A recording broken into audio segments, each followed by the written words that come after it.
우리는 지난 시간에 그 교회 안에서 성령을 속이려고 하는 한 부부에 관한 이야기를 보았습니다. 초대교회가 멋지게 비상하는 듯 했고, 또 교회를 통하여서 많은 사람들이 예수 믿는 일들이 일어났지만, 한편 교회 안에서 성령을 속이고 사도들을 속이려고 했던 악한 그런 시도들이 있었습니다. 하나님께서는 이 문제를 얼마나 귀중하게 여기셨는지 도대체 인간의 생각으로는 이해가 안 되는, 그걸 조금 속였다고 이 두 부부가 죽는 그런 사건을 보여주셨습니다. 왜 그렇게 보여주셨냐면, 교회라는 것은 거룩한 곳입니다. 그런데 사탄은 마치 에덴 동산, 처음 하나님 만들으신 에덴 동산에 들어와서 에덴 동산을 망치려고 한 것처럼 처음 세워진 교회 안에도 몰래 들어와서 그렇게 교회의 거룩함을 손상해버리고 이 땅에 세워진 그런 교회를 무너뜨리려고 했던 그런 악한 시도였기에 하나님께서는 이 문제를 아주 위중하게 그리고 중하게 다루셨습니다. 이들은 초대교회에서 어쩌면 나름대로 열심히 했을 것 같아요. 재산도 땅이 있는 사람들, 집 있는 사람들이 많지 않았던 때인데, 자기 땅이 있고 또 집이 있고 밭이 있다는 것은 상당한 어느 정도 그 부유함이 있었던 게 분명합니다. 교회 안에서도 영향력이 있었을 것입니다. 그리고 나름대로 교회에서 열심히 신앙생활을 했는데, 성경은 정확하게 무엇이라고 이야기를 하냐면, 사탄이 내 마음속에 가득했다. 오순절 성령 그 사건 이후에 교회가 늘 하나님 앞에 기도할 때마다 성령 충만한 곳이 교회였는데, 그 중에 어떤 사람에게는 사탄이 마음에 가득했던 것이죠. 그럼에도 불구하고 하나님은 에덴 동산에서처럼 이 교회를 다시는 빼앗기고 싶지 않았던 것 같습니다. 결코 사탄에게 빼앗길 수 없는 교회, 그리스도께서 피값으로 사신 그 교회를 거룩하게 지켜내기 위해서 하나님께서 그러한 그 장면들을 우리들에게도 보여주시고 그렇게 도전하셨던 것입니다. 초대교회가 이렇게 거룩한 공동체로서 했던 가장 중요한 일이 있는데, 그것은 선교였었고, 선교의 핵심은 무엇이었냐면 바로 그 복음이었습니다. 복음. 초대교회는 이 복음을 전하는 일을 가장 중요하게 여겼고, 복음을 전하는 방식은 의외로 너무나도 단순했습니다. 그리고 복음의 내용도 아주 단순했습니다. 복음의 내용은 딱 이거 한 가지예요. 예수는 그리스도시다. 예수는 우리의 메시아시다. 예수는 우리의 유일한 구원자시다. 이것이 초대교회가 전했던 그 복음이었습니다. 그래서 사도행전 4장 12절에 다른 이로서는 절대 구원받을 만한 이름을 우리에게 주신 일이 없습니다. 하늘과 땅에 어떤 이름도 예수의 이름, 구원의 이름은 대체할 수 없습니다. 유일한 구원자는 예수님입니다라고 고백하며 이 초대교회는 복음을 전했던 것이죠. 이처럼 복음은 단순했고 순수했고 짧았습니다. 그러나 그 복음의 능력은 강력했습니다. 사람들의 삶을 뒤집어 놓았어요. 세상에서 볼 수 없던 일, 자기 재산을 다 팔아서 가난하고 힘든 사람들을 돕기도 했고, 교회가 어렵다면 성도들이 자발적으로 모여서 기도하고, 또 사도들이 힘들 때 그 뒤에서 중보기도 하고 교회를 그렇게 아름답게 세워나가고 있었습니다. 복음을 믿는 사람들이 누구나 다 구원을 받는다는 그 사실은 그냥 지식으로 들어왔던 것이 아니라 삶에서 실제적으로 이루어졌어요. 구원받은 자의 삶을 이 초대교회가 누렸던 것이죠. 그렇기 때문에 이 복음은 강력했고, 복음의 역사는 놀라운 일들을 만들어냈습니다. 그래서 누가 가장 이 일을 싫어했을까요? 당연히 사탄이겠죠. 이 복음의 능력을 알기 때문에 어느 누구보다도 사탄은 다양한 방법으로 교회 안의 공동체 일원을 통해서 교회를 흔들기도 하고, 교회 밖에 있는 힘 있는 그런 힘을 통하여서 교회를 흔들려고 합니다. 불행하게도 오늘날에도 이 사탄은 다양한 방법으로 교회를 무너뜨리려고 합니다. 우리 교회 안에서도 그런 일들이 일어날 수도 있고, 또 교회 밖으로부터 어떤 위협이 이 교회를 향하여서 그렇게 다가올 수도 있다는 것입니다. 교회라고 하는데 이 초대교회가 가졌던 이 복음보다는 다른 것에 관심 있는, 그런 곳에 관심을 두게 하는 사탄의 전략은 여전히 오늘날에도 이 교회 안에 존재하고 있습니다. 이제 곧 선거가 이렇게 다가오는데 조금 걱정이 돼요. 왜 그러냐면, 이 선거가 다가오면 이제 분명해지거든요. 대충 그동안에는 어쩌 사람은 어디를 지지할 것 같아 그랬는데, 선거가 다가올수록 사람들마다 정치 성향이 아주 뚜렷해집니다. 불행하게도 교회 안에서도 그런 보이지 않는 그런 정치적인 그런 다툼들이 있습니다. 어떤 분들은 이 서로 당이 다르다는 이유로, 지지하는 당이 다르다는 이유로, 이념이 다르다는 이유로 그것 때문에 교회를 떠나기도 한답니다. 복음보다 정치가 앞장서게 되고 복음보다도 이념이 앞장서게 되면 더 이상 교회가 아닙니다. 교회는 복음이 가장 중심이 돼야 되고 교회는 복음의 능력이 나타나는 것이 교회가 돼야 되지, 어떤 정치적인 이상이나 정치적인 이념이 복음보다 말씀보다 결코 앞서서는 안 된다는 것입니다. 그렇기 때문에 이번 선거를 앞두고 여러분 정말 기도하셔야 돼요. 무엇보다도 우리가 한 사람의 어떤 인물을 잘 뽑는다는 것이 다음 세대, 또 다음 시대, 또 다가올 이 총선 이후에 우리 대한민국의 많은 것들을 결정하기 때문에 그렇습니다. 여러분들이 좌에 있든지 우에 있든지 그것은 상관없습니다. 가장 중요한 건 정말 주님께서 이 나라를 어떻게 쓰실지, 그리고 정말 주님께서 그래도 완벽하지는 않지만 조금이라도 하나님 나라에 합당한 사람들이 잘 쓰임받을 때 좌도 우도 보수도 진보도 정말 이 나라에 사는 것이 자랑스러워지고 이 나라의 백성으로서 살아가는 것이 기뻐하고 이 나라의 한 사람으로서 사는 것이 정말 행복하다는 그런 것들을 느끼게 할 수 있는 유일한 방법은 교회밖에 없고 복음 안에 저희들이 똑바로 서는 것입니다. 복음이 똑바로 서지게 될 때 세상의 어떤 것들도 흔들지 못할 것이고 그런 나라가 하나님께서 복되게 하여 주실 줄로 믿습니다. 그런데 종종 이러한 우리들이 가지고 있는 분명한 하나님의 주신 은혜가 있음에도 불구하고 복음에다 다른 색깔을 자꾸 입히려고 하는 사람들이 있습니다. 이 정치적인 색깔을 입히기도 하고 거기다 힘을 입히려고 하는 그런 사람들도 있습니다. 그러는 순간 복음의 능력은 약화되어집니다. 초대교회에서 이 복음의 능력을 보고 이 돈을 주고 그 복음의 능력을 사려고 했던 그런 사람들이 있었다는 것을 우리는 늘 주의하고 경계해야 합니다. 그렇기 때문에 이 복음은 항상 순수해야 되고 이 복음에다가 다른 복잡한 것을 자꾸 집어넣어서 이 교회가 복음이 아니라 프로그램으로 움직이거나 물질로 움직이지 않도록 복음은 순수해야 될 뿐만 아니라 단순해야 합니다. 오늘 본문의 말씀은 복음이 얼마나 단순하고 또 순수한지, 그렇게 교회가 그런 단순한 복음, 순수한 복음 속에 들어갈 때 어떠한 일들이 일어날 수 있는지, 그리고 그때 얼마나 강력한 복음의 능력이 나타나는지를 잘 보여주는 것이 오늘 그 본문의 말씀입니다. 오늘 본문에서 저는 세 가지 질문을 여러분들에게 던지고 한번 고민해 보려고 하는데요. 첫 번째로, 하나님은 누구를 통해 일하시냐는 거예요. 하나님은 누구를 통하여서 일하시냐. 분명한 사실은 하나님은 복잡하게 일하지 않는다는 것입니다. 오늘 말씀의 12절입니다. 사도들의 손을 통하여 민간의 표적과 기사가 많이 일어나매 믿는 사람이 다 마음을 같이하여 솔로몬 행각에 모였다. 오늘 본문의 시작은 사도들의 손을 통하여서 민간의 표적과 기사가 나타나고 믿는 사람들은 솔로몬 행각이라는 곳에 이렇게 자주 모였대요. 솔로몬 행각은 어디에 있냐면 이 성전의 한 부속 건물이기도 한데요. 성전의 동쪽을 향하고 있는데 그 동편에 있는 그 행각입니다. 여기서 행각이라고 하는 것은 이 기둥하고 지붕만 있고 벽이 없는 곳을 이야기해요. 이곳에서 종종 우리 예수님도 요한복음에 의하면 이 솔로몬 행각을 거닐었다라는 표현이 나오고, 우리 사도행전 3장에서도 안진뱅이, 이 걷지 못했던 사람을 일으킨 이 사건 후에 이 솔로몬 행각에서 이 베드로가 복음을 전했던 일이 있었습니다.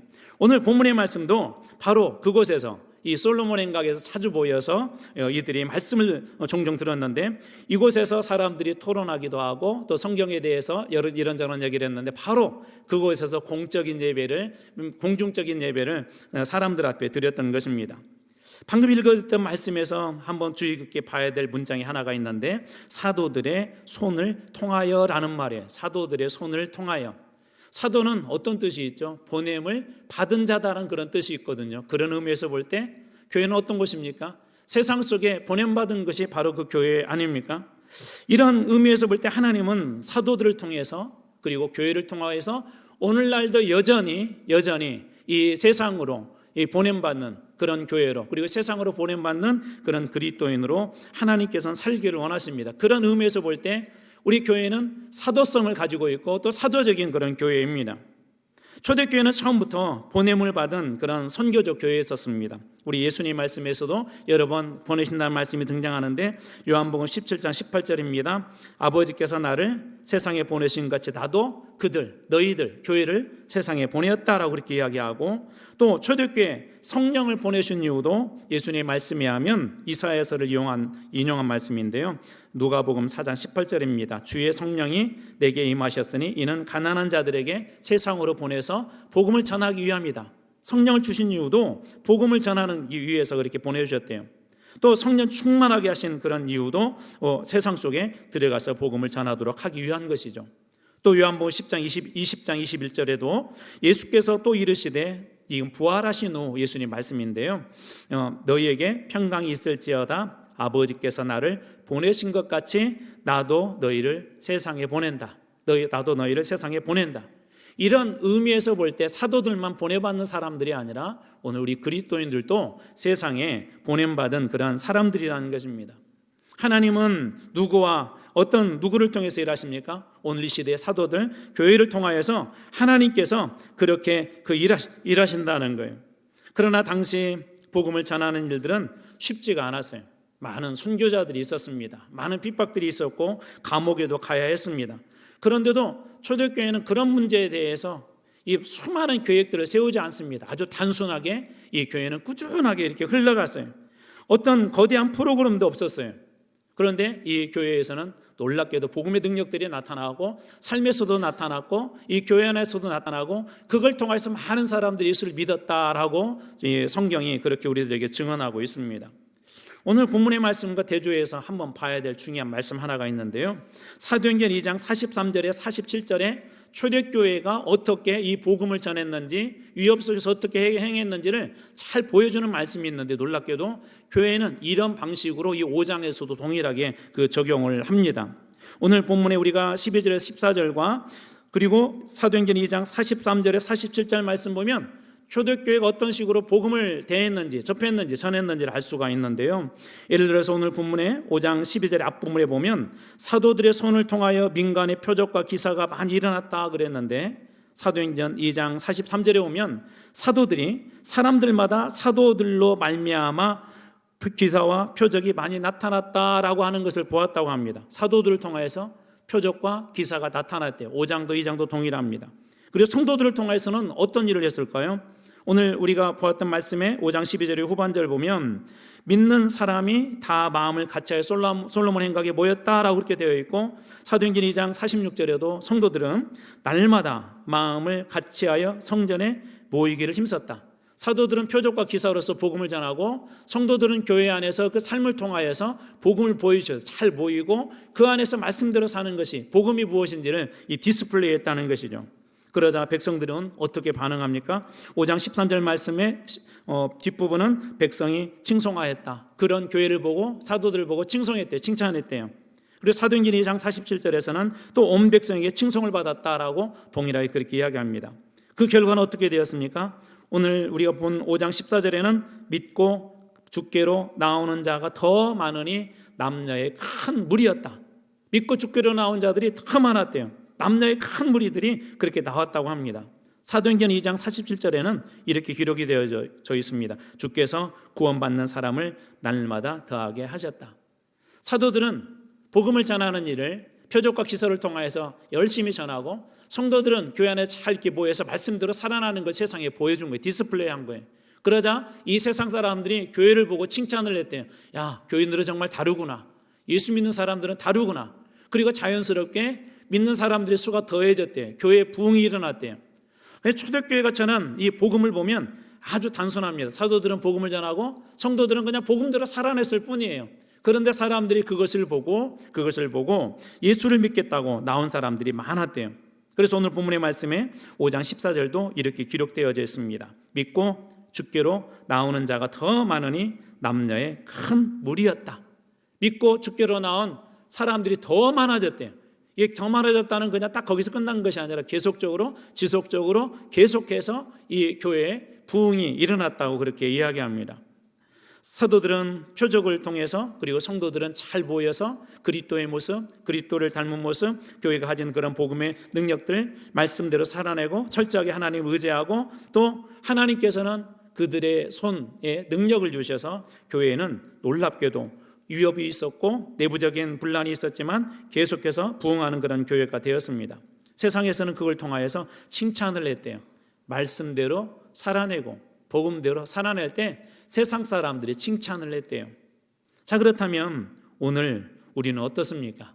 아니, 여러분 한 분 한 분 어떻습니까? 여러분들 세상에서 복음대로 살아내고 계십니까? 세상 사람들이 여러분 볼 때 칭찬하십니까?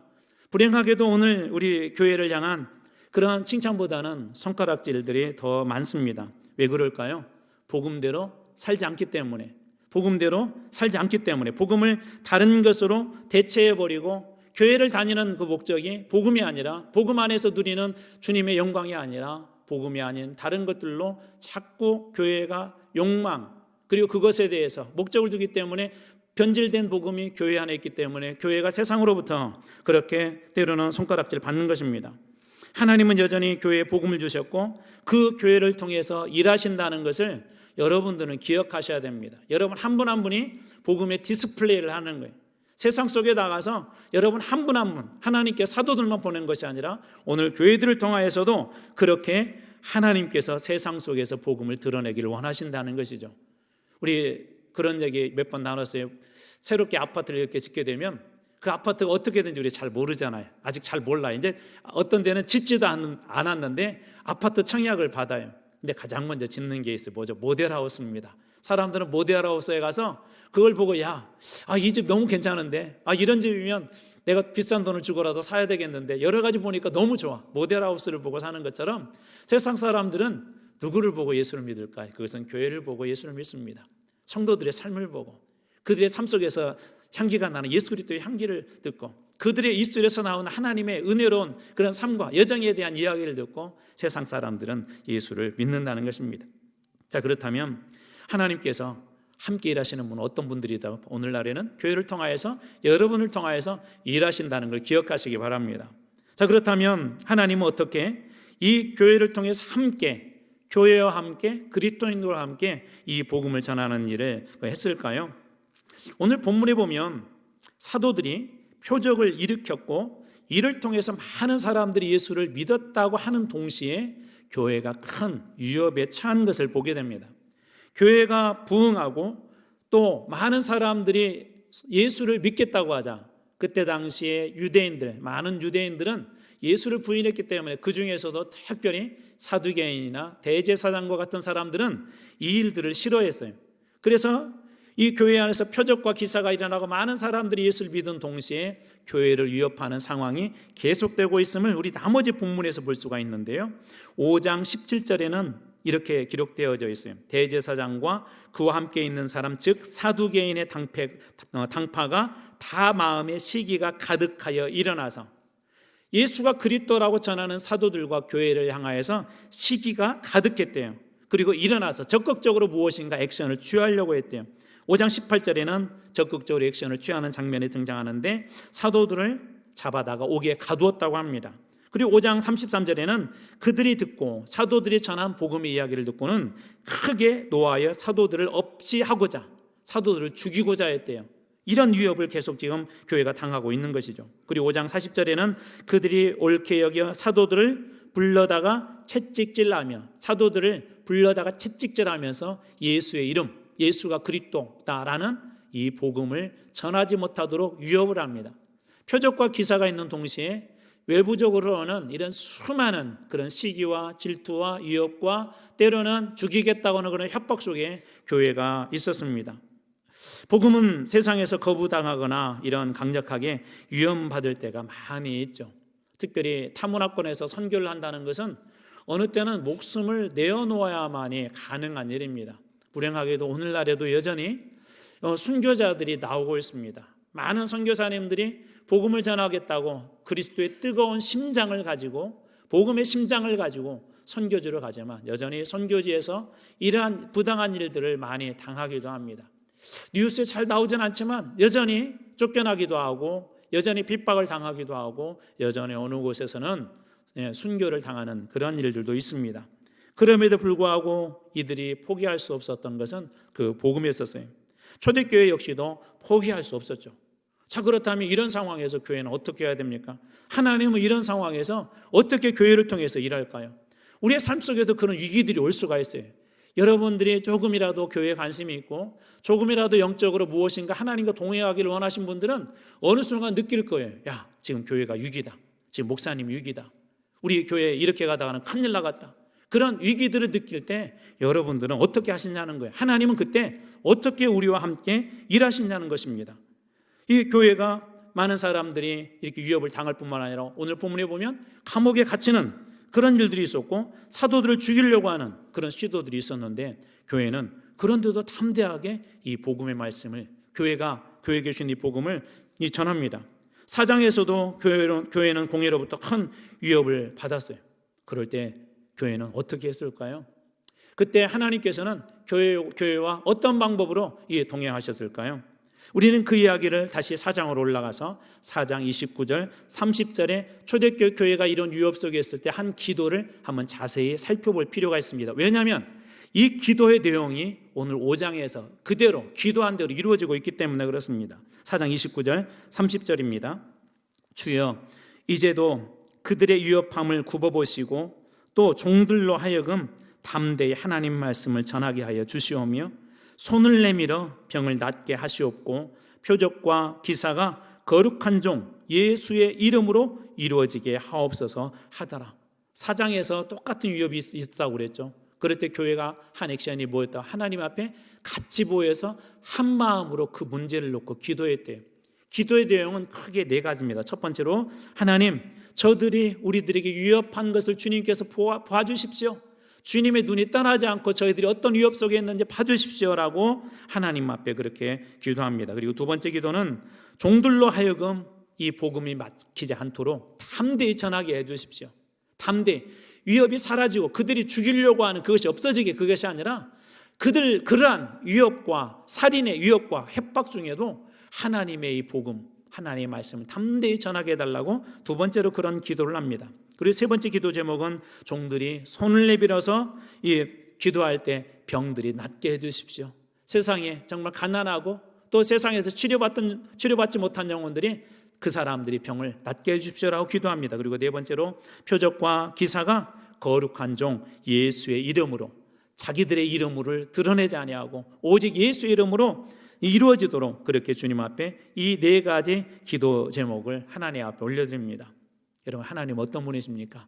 하나님은 우리의 기도를 작은 음성 하나라도 하나님 외면한 분이 아닙니다. 특별히 그것이 주를 위한 길이고 주의 영광을 드러난 길이라면 하나님은 하나도 외면하지 않습니다.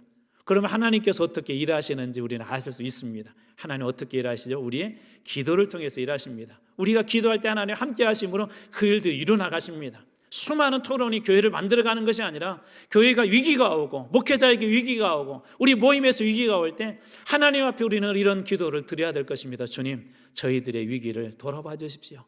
그리고 주님, 그런 가운데서도 복음만이 유일한 우리의 소망이 되게 해주십시오.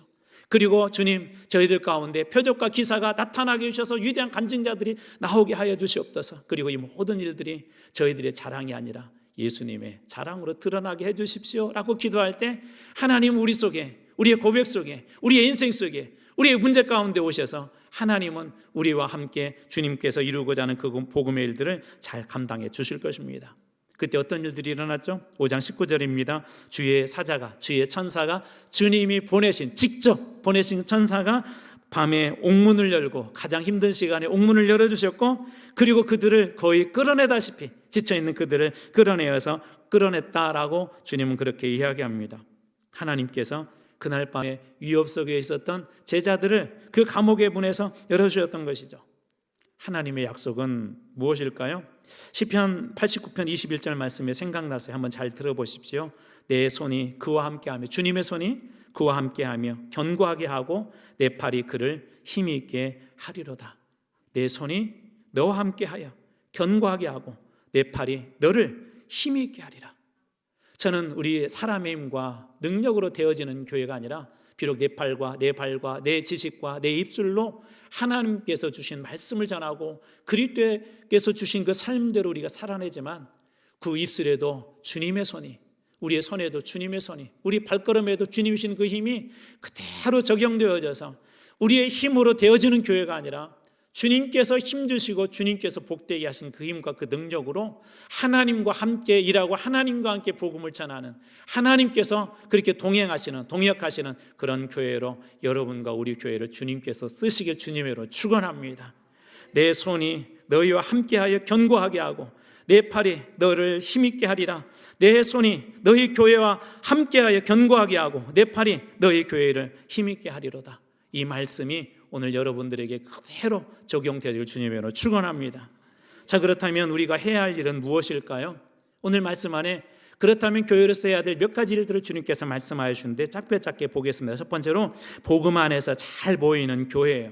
마음을 같이하여서 잘 모여야 된다는 것입니다. 사도행전 5장 12절 말씀입니다. 믿는 사람이 다 마음을 같이하여 한 마음으로 솔로몬의 행각, 그 당시에 외부에서 모였던 교회에 잘 모였다라고 그렇게 이야기합니다. 믿는 사람들이 다 한 마음으로 모였대요. 위협이 있었죠. 교회는 공격을 당했어요. 교인들은 자칫 잘못하게 되면 감옥에 끌려가는 그런 일들이 다반사였는데, 그럼에도 불구하고 이런 위기 가운데 교회가 어떻게 했다고요? 잘 모였대요.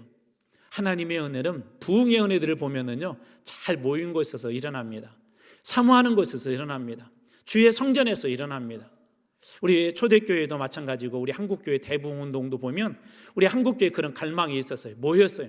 모이고 그곳에서 하나님 앞에 기도할 때 하나님께 생각하지 못한 회개의 마음, 어느 누구에게도 그동안 부끄러워서 고백도 못했던 자기 안에 숨겨졌던 모든 이 거짓과 자기 안에 숨겨져 있던 모든 가짜의 모습들을 하나님 앞에, 성도들 앞에 토설하기 시작합니다. 모였던 그곳에서 부흥이 일어났고, 모였던 그곳에서 하나님은 놀라운 역사를 이루어주셨습니다. 사랑하는 성도 여러분, 제 마음에 좀 그런 간절한 좀 마음이 있어요. 이번 우리 사순절 기간을 다 마치고 끝자락에 고난주간 동안 한번 교회 안에서 우리 모일 때 한번 잘 모여봤으면 좋겠어요. 다른 거 다 내려놓고 정말 예수님 안에 우리가 머물러 보며, 한 주간 동안 머물러 보며 그리스도의 고난이 우리에게 어떤 의미로 다가오는지, 십자가의 사랑이 내게 얼마나 큰지, 주님의 말씀의 능력이 얼마나 내 삶을 꽉 붙잡고 있는지, 주님의 손이 정말 나를 붙잡고 계시는지, 여러분 한번 잘 모여서 모인 그곳에서 하나님의 그런 은혜를 우리 성도들이 다 경험했으면 하는 그런 바람입니다. 주님은 모인 곳에 그런 역사를 이루어주십니다. 두 번째로 주님은 복음으로 영혼을 치유하는 교회가 되라 그렇게 말씀하여 주십니다.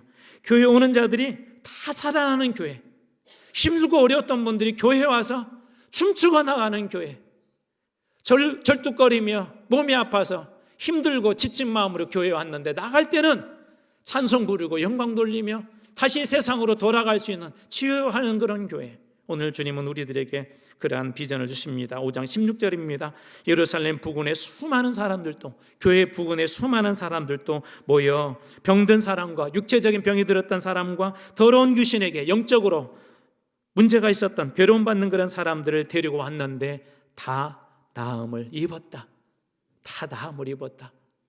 저는 우리 이 교회가 하나님이 살아계시고 하나님이 역사하시고 이 교회에 올라올 때마다 우리 육신의 질병들, 세상에서 고치지 못한 병들이 다 나음을 입고 귀신 들려서 영적인 것에 사로잡혀서 악한 것에 사로잡혔던 그 영혼들이 예수의 이름으로 깨끗이 다 한 사람도 예외 없이 다 치유되어지는 그런 교회가 되기를, 여러분들이 그런 교회가 되기를 주님의 이름으로 축원합니다.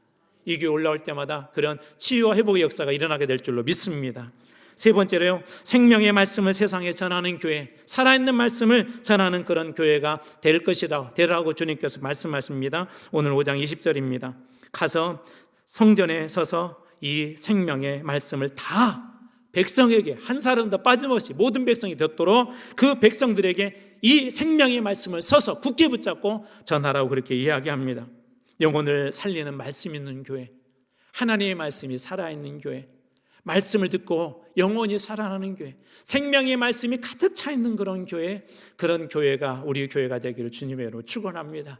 마른 뼈 같은 인생들이 이곳에 와서 하나님께서 생기에 들어가라 주님 말씀이 선포되어질 때 마른 뼈 같은 골짜기에 하나님의 큰 군대들이 일어나는 것처럼, 저는 이 교회 안에서 생명의 말씀이 가득 임재하고 그 말씀을 통해서 하나님의 군대, 거룩한 군대들이 일어나는 그런 에스겔 골짜기의 역사가 오늘 우리 교회 안에서도 일어나길 주님의 이름으로 축원합니다.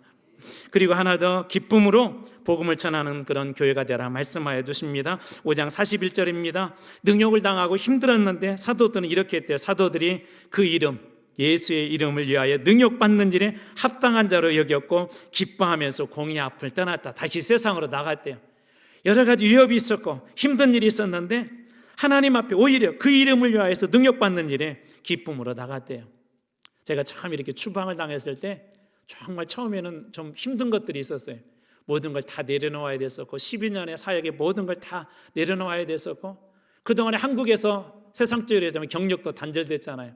많은 것들 가져갔던 책들도 다 버리고 나와야 했습니다. 이불도 최소한으로 가지고 나와야 됐고 이 교회 올 때 조그마한 용달차 하나에다가 작은 짐밖에 가지고 올 수 없는 그런 상황이었습니다. 그런데 그때 하나님께서 제 마음에 주신 은혜가 하나 있었어요. 그래도 저 사람들이 너를 선교사로 여긴 거 아니냐, 그래도 세상 사람들이 선교사로 여긴 거 아니냐. 여러분, 세상 속에서 힘든 일을 당하고 어려운 일을 당해도 그래도 하나님께서 너는 내 자녀야, 너는 여전히 내가 기뻐하는 자녀야, 너는 여전히 내가 포기할 수 없는 자녀야, 그런 확신들이 우리들에게 있다면 세상 어떤 환난이 오고 어떤 파도가 우리 가운데 몰아친다 하더라도 그곳에서 춤추며 그리스도의 이름을 자랑할 수 있는 그런 교회가 될 수 있지 않겠습니까? 사랑하는 성도 여러분, 저는 여러분들이 어떤 상황에 있든지 그것이 설령 여러분들의 목숨을 앗아가는 그런 자리에 있더라도 그곳에서 예수의 이름 때문에 기뻐하고 예수의 이름 때문에 즐거워하는 그런 인생이 되는 여러분들과 우리 교회가 다 되기를 주님의 이름으로 축원합니다. 마지막으로 5번째로 복음을 전하기를 멈추지 않는 교회가 되라고 말씀하여 주십니다. 5장 42절 말씀입니다. 그들이 날마다 성전에 있든지 집에 있든지라는 말은 정확하게는 이렇게 from house to house, 이 집 저 집 모든 집을 다니면서 그리스도라, 예수는 그리스도라 가르치기와 전도하기를 그치지 아니하였다. 복음 전하는 일을 그치지 않았다. 왜 그럴까요? 복음만이 사람을 살릴 수 있고 복음만이 영혼을 구원할 수 있고 복음만이 교회를 교회되게 할 수 있고 복음만이 사도를 사도되게 할 수 있고 복음만이 귀신 들린 자를 완전하게 쫓아낼 수 있고 복음만이 걷지 못한 자를 완전히 일으켜 세울 수 있었기 때문에 그들은 이 생명의 복음을 한 집도 빠짐없이 그렇게 전할 수 있었던 것입니다. 저는 우리 교회가 그런 교회가 되기를 원합니다. 저 사람은 안 돼가 아니라 그 사람에게도 복음이 필요합니다. 우리 남편은 절대 예수 안 믿어. 아니에요. 그 남편도 복음이 필요합니다. 아니, 그 남편에게도 복음에 들어가면 놀라운 역사들이 일어날 것입니다. 저 사람 평생 다른 종교에 묶여서, 거짓에 묶여서, 무당에 묶여서, 악한 영에 묶여서 있어서 안 됩니다. 아닙니다. 그런 사람에게도 복음의 능력은 반드시 효과가 있습니다. 아니, 복음의 능력만이 그 사람을 살릴 수 있을 것입니다. 사랑하는 성도 여러분, 저는 우리 교회가 이 복음을 우리 이웃들 한 사람 한 사람도 빠짐없이 모든 사람들에게 나눠주는, 첫째도 복음, 둘째도 복음, 셋째도 복음, 초대교회 성도들이 정말 단순하지만 예수의 이름 전하는 그 일들을 끊임없이 예수 이름 전하고, 그리고 모여서 기도하고 다시 전하고 모여서 기도하고 다시 전하고 모여서 기도할 때 그들을 통해서 많은 사람들이 이 회복되어지고 구원받는 것처럼 저는 우리 교회 안에도 이 단순한 복음, 참된 복음이 우리 가득 넘치는 그런 교회가 되길 주님의 이름으로 축원합니다. 이번 주간에 어떤 목사님하고 이렇게 만나면서 이런 아주 귀한 얘기를 하나 들었어요. 이분이 옥과교회에서 목회를 하셨을 때 일이었대요. 그때 당시에 여호와 증인들이 열심히 자기들 나름대로 소위 전도를 이렇게 하고 있었는데 그 교회 노권사님 한 분이 계셨대. 연세가 많이 드신 권사님. 이 권사님은 제대로 배우지도 못하고, 그런데 정말 교회에서 나름대로 충성하는 그런 권사님이었대요. 이 권사님이 그 여호와 증인을 만난 이야기를 해주는데 참 은혜가 되더라고요. 그 사람들 꼭 짝을 지어서 전도하거든요. 두 사람이 와서 전도를 하는데 이 권사님의 단칼에 딱 그 모든 걸 정리를 해버렸대요. 나는 너희들이 한 말이 무슨 말인지 모르겠는데 내 말 잘 들어봐. 너희들 예수 만났냐? 예수 진짜로 만나냐고. 예수 진짜로 만났냐? 그랬더니 그 순간에 이 사람들이 한마디도 못하고 그것을 다 떠나더랍니다. 이 권사님은 성경을 100% 알지도 아마 못할 겁니다. 이 권사님의 믿음은 어떻게 보면 정말 완벽한 사람 아닐 수도 있습니다. 그런데 한 가지 딱 확실한 진실된 게 있어요. 예수를 만난 분입니다. 진짜 복음을 만난 분이십니다. 여러분, 진짜를 만나게 되면 어떤 이단이 와도 결코 흔들리지 않습니다. 진짜를 만나게 되면 교회 안에서 어떤 일들이 일어나든 밖에서 어떤 일이 일어나든 결코 흔들리지 않습니다.